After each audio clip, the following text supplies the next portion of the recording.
Hi hello నమస్తే అందరికీ friends. ఇవాళ హాలిడే అని నేను ఎంతో టేస్టీగా ఉండే కోకోనట్ పాల బగారా రైస్ చేశాను. అయితే నేను ఎలా చేశానో ఒకసారి చూపిస్తాను. అయితే నేను కూడా నా ఓన్గా చేయలేదు, నేను అక్కడక్కడ కొన్ని సీన్స్ షార్ట్స్ చూసి చేశాను. అయితే మా అపార్ట్మెంట్లో ఉండే గణేష్ దగ్గర కొబ్బరికాయలు ఉంటే నేను అవి తీసుకొని చిన్న చిన్న ముక్కలుగా కోసి ఆ కొబ్బరిలో మిక్సీ పట్టి పాలు తీసి పక్కన పెట్టుకున్నాను.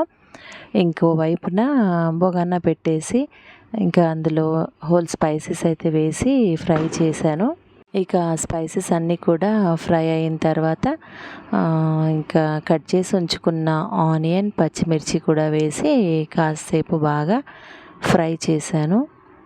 ఈ ఆనియన్స్ పచ్చిమిర్చి ఫ్రై అయిన తర్వాత అందులోనే కాస్త అల్లం వెల్లుల్లి పేస్ట్ కూడా వేసి కాసేపు వేగనిచ్చాను.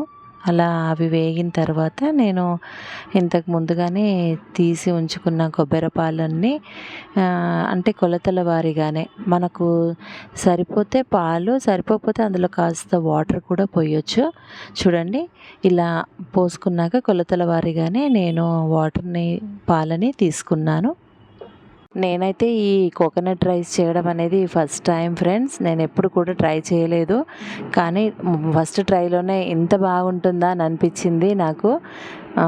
ఇక తర్వాత ఆ వాటర్లోనే కాస్త సాల్ట్ వేసి ఇంకా బియ్యం అయితే వేసి క్యాప్ పెట్టేసేయాలి. ఇక రైస్ మొత్తం ఉడికిన తర్వాత సో ఇలా టేస్టీ కోకోనట్ రైస్ రెడీ.